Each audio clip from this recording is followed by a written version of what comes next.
जी, स्वागत है और अभिनंदन है आपका एक बार फिर से। आज की वीडियो 1 मिनट भी स्किप मत करिएगा, क्योंकि ये जो पूरा वीडियो होने वाला है वो होने वाला है अधीनस्थ सेवा चयन आयोग के बारे में। क्या क्या उसकी उपलब्धियां रही और फ्यूचर में आयोग क्या करने वाला है, ताकि एग्ज़ाम और शुचिता बनी रहे, पारदर्शिता हो और कुछ नया आयोग करने वाला है। चलिए इस वीडियो में कंप्लीट एनालिसिस करेंगे, तो स्किप मत करिएगा, पहले ही कह रहा हूँ, फिर आप कमेंट करेंगे क्या है क्या नहीं है। तो चलिए शुरू करते हैं। लेकिन इससे पहले आप चैनल पे नए हैं तो लाइक कमेंट एंड शेयर कर सकते हैं। बाकी आप PDF टेलीग्राम पे मिल जाएगी, हमारे ऑफिशियल यूट्यूब चैनल के नाम से हमारा टेलीग्राम चैनल है। तो यहाँ पर आयोग ने जो सबसे पहले जो बात की है वो अपनी उपलब्धियां जो है आयोग ने गिनाई है, जिनमें आयोग ने कहा है कि आयोग द्वारा विगत 3 वर्षों में 72 यानी कि 72 प्रतियोगी परीक्षाएं आयोजित हुई, जिनमें 7092 पदों पर संस्तुतियां संबंधित विभागों को प्रेषित की जा चुकी हैं तथा लगभग 3500 पदों पर चयन की प्रक्रिया गतिमान है।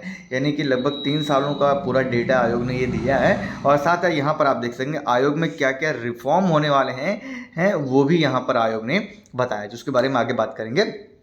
दूसरी बात, वित्तीय वर्ष। अब यहाँ पे आता है फाइनेंशियल, मतलब जो मेन इंपॉर्टेंट टॉपिक है वित्तीय वर्ष, यानी कि 24-25 में आयोग ने समूह ग के लगभग 1100 पदों पर विज्ञापन निकाले तथा 11 अन्य पदों पर यानी कि अन्य भर्तियां जो हैं प्रस्तावित हैं, जिनमें 1737 पदों पर विज्ञापन निकलना है। यानी कि लगभग 1737 पदों पर इस साल भर्ती आएगी। अभी फिलहाल तो मैं इस साल की बात कर रहा हूँ, क्योंकि 2 महीने तो ऐसे ही निकल गए हैं, अभी तक कोई नई भर्ती आयोग की ओर से तो आई नहीं है। ठीक है, ये आप ध्यान दीजिएगा। उसके द्वारा आयोग ने वित्तीय वर्ष में लगभग आप देख सकते हैं इतने, ये जो है ये पुलिस कांस्टेबल की बात हो रही है और यहाँ पर टाइपिंग की यहाँ पर जो है बात हो रही है। ठीक है, यानी कि आपका सहायक लेखाकार और स्टेनो की जो पद आए थे उनकी बात हो रही है। पॉइंट नंबर 4 में जाएंगे तो अभ्यर्थियों की जानकारी एवं सुविधा हेतु प्रस्तावित परीक्षा कार्यक्रम यानी कि एग्जाम कैलेंडर, जिसके अंतर्गत विभिन्न विभागों के में वर्तमान में आयोग को प्राप्त समूहों के विभिन्न संवर्गों की सीधी भर्ती के अध्याचन के आधार पर विज्ञापन प्रकाशन की तिथियां और इनका मतलब शॉर्ट में मैं आपको बता दूं, ये एग्ज़ाम कैलेंडर की बात कर रहे हैं जो उन्होंने जो है प्रकाशित हुआ है और वो समय समय पर उन्होंने लागू किया है। अब कितना लागू किया है हमको भी पता है, आपको भी पता है, सारे उत्तराखंड को भी पता है। बाकी जिनको नहीं पता है वो कमेंट में ज़रूर आए। ठीक है, चलिए ये तो रही इनकी जो उपलब्धियां हैं। अब ये भविष्य में क्या करने वाले हैं वो अगर आप सुनेंगे ना तो आपके लिए और इम्पोर्टेंट ये वीडियो बन जाता है। ठीक है, और जो प्रस्ताव हैं आगे वो भी इम्पोर्टेंट है।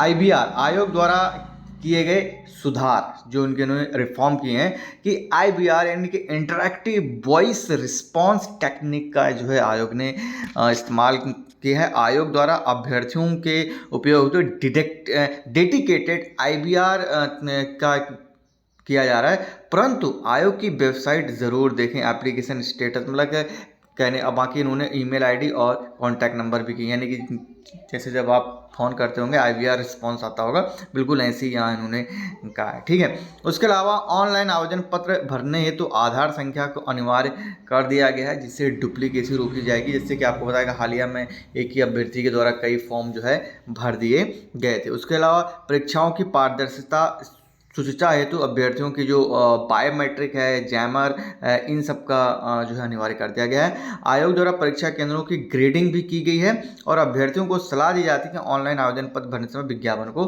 भली भांति पढ़ लें। ठीक है, ये तो इनके नवाचार कार्यों का जो है विवरण है ऊपर। अब जो है आयोग भविष्य में क्या करने वाला है वो आप देखिएगा। ठीक है, तो यहाँ पर ये शिव कुमार बरनवाल जो सचिव हैं आपके, और GS मारतोलिया साहब जो कि अध्यक्ष हैं।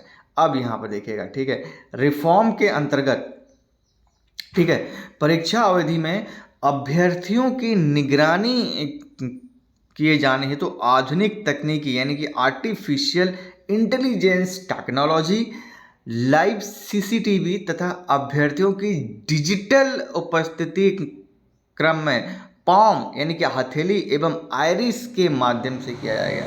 यानी कि जो आप अगर भविष्य में एग्जाम देंगे, हो सकता है ये वीडियो अभी अगर आप सुन रहे हैं आज से दो महीने बाद, 3 महीने बाद, कोई भी आयोग का क्या, आप तो एक ही एग्जाम है जो सबसे बड़ा होने वाला है, वो री एग्ज़ाम है और वो मई में कहा गया है। तो 2 महीने तो अगर आप हो सके, जहाँ तक अनुमान लगाया जा रहा है, ठीक है, तो मतलब ये टेक्नोलॉजी यानी कि आर्टिफिशियल इंटेलिजेंसी का उपयोग आपको देखने को मिलेगा। और जो सबसे इम्पॉर्टेंट बात है वो है पॉइंट नंबर 2 जो मैं आपको बताने वाला हूँ। परीक्षा में पारदर्शी, सुगमता, चयन, गुणवत्ता की दृष्टि से संयुक्त पात्रता परीक्षा का आयोजित किया जाना, यानी कि कॉमन एंट्रेंस टेस्ट, संयुक्त पात्रता परीक्षा कह लीजिए। और ये जो बात है, याद हो आपको 2021 में जब पहला कहूँ या आखिरी कहूँ, जो भी कहूँ उसके बाद ही मैं क्या कहूँ अब, भर्ती स्कैम हुआ था उसी समय, याद हो बीच में उस समय के जो सचिव साहब थे, उनकी जो स्माइल बड़ी फेमस थी, उन्होंने उनके बीच में एक इंटरव्यू भी बीच में वायरल हुआ था, जो इसको हमने कवर किया था।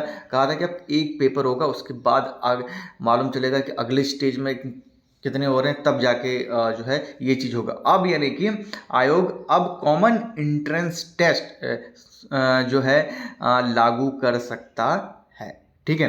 अभ्यर्थियों की न्यून संख्या वाली परीक्षा हेतु आयोग के अंतर्गत परीक्षा भवन, कंप्यूटर लैब स्तर की, यानी कि इसका कहने का मतलब है कि जिस परीक्षा में, यानी कि ये सारे पॉइंट्स जो भविष्य में होंगे वो आपके लिए बहुत इम्पोर्टेंट है समझना, यानी कि जिन परीक्षाओं में न्यून संख्या होगी उनका ऑनलाइन एग्ज़ाम होगा, ठीक है। आयोग द्वारा लिखित परीक्षाओं के आयोजन हेतु तो प्रत्येक जनपद में आदर्श परीक्षा केंद्र बनाए जाने का जो है निर्णय लिया गया है। तो ये जो रिफॉर्म होने वाले हैं, इनमें से तो लगभग ऊपर वाला तो आप मान के ही चलो कि आयोग ने लगभग इम्प्लीमेंट कर ही दिया, ठीक है। और तीसरा जो संयुक्त पात्रता परीक्षा है उसको लेकर बात चल रही है, और वो कभी भी हो सकता है, कभी भी हो सकता है। और जो तीसरा वाला है, यानी कि आपका जिनमें अभ्यर्थियों की संख्या कम होगी उसको ऑनलाइन होगा। यहाँ पर आप देख सकते हैं अभ्यर्थियों की न्यून संख्या वाली परीक्षाएं तो आयोग के अंतर्गत परीक्षा भवन तथा कंप्यूटर लैब स्थापित की जा रही है। यानी कि जिस तरह से आपने देखा होगा कि लोक सेवा आयोग के पास खुद का लैब है, ठीक है, उसी तरह से लोक अधीनस्थ सेवा चयन आयोग भी खुद का लैब होगा और खुद ही जो है ऑनलाइन टेस्ट कंडक्ट करवाएगा, हालांकि उसको आउटसोर्स करेगा एजेंसी को, ठीक है। और तो सबसे इम्पोर्टेंट, आयोग द्वारा लिखित परीक्षाओं में आयोजित जनपद आदर्श परीक्षा केंद्र बनाने का निर्णय लिया गया। तो ये जो जिनमें से 4 जो भविष्य में आयोग की जो योजनाएं हैं, उनमें से 2 तो इम्प्लीमेंट हो चुकी हैं, लगभग इम्प्लीमेंट हो चुकी हैं। जो दूसरा सबसे इम्पोर्टेंट है ये वाला कॉमन एंट्रेंस टेस्ट का, ये भी बहुत जल्द आपको देखने को मिल सकता है। तो ये थी पूरी लेखा जोखा आप इसे कह सकते हैं, आयोग ने प्रस्तुत किया है कि 3 फाइनेंशियल ईयर में कितने उसने एग्ज़ाम कराए, कितने अभ्यर्थियों से उन्होंने को ज्वाइनिंग दी, एडमिट कार्ड क्या हुआ, नया एडमिट कार्ड के लिए जो प्रोसेस है, IBR प्रोसेस, तमाम चीज़ें, और ये सब चीज़ें जो है आयोग ने की हैं। और भविष्य में उसकी क्या योजना है और क्या वो करने वाला है और कब कर सकता है, ये हालांकि कब कर सकता है ये तो नहीं है, लेकिन मैंने ये आपको बताया कि ये जो 4 आप देख रहे हैं उनमें से लगभग 2 तो इम्प्लीमेंट कर दिए हैं आयोग ने धीरे धीरे। एक जो सबसे बड़ा है वो है CET, जो कि जिसकी चर्चा बहुत पहले से चली आ रही है, बट इसको लेकर भी कई सारे जो है इफ एंड बट्स हैं। सबको सही से सहमति से बिल्कुल योजनाबद्ध तरीके से आयोग को ये करना पड़ेगा, नहीं वही हाल होगा जिस तरह से समान वर्दीधारी पदों का हुआ है। उन्होंने कहा नहीं सब में एक जैसा होगा, उसके बाद जियो निकाल दिया, उसमें काफ़ी जो है कमियां पाई गई, फॉल्ट पाए गए, जिसे बाद में सुधारने की बात हुई, लेकिन अभी तक 6 महीने से ऊपर हो चुका है शायद, अभी तक उसका पूरा संशोधित जियो जारी नहीं हुआ। तो जो भी करे आयोग सोच के करे, समझ के करे, ताकि बच्चों के भविष्य के साथ कोई खिलवाड़ ना हो। बाकी इस खबर में आपकी क्या राय है मुझे कमेंट सेक्शन में बताइए ज़रूर। वीडियो अच्छी लगी तो लाइक कर दीजिए और चैनल पे पहली बार आए तो सब्सक्राइब करना मत भूलिएगा। मिलते हैं नेक्स्ट वीडियो में। टिल देन जय हिंद जय भारत जय उत्तराखंड। हाँ, टेलीग्राम से ज़रूर ज्वाइन करें, ऑफिशियल यूट्यूब चैनल के नाम से है, वहाँ के डिस्क्रिप्शन बॉक्स में लिंक मिल जाएगा।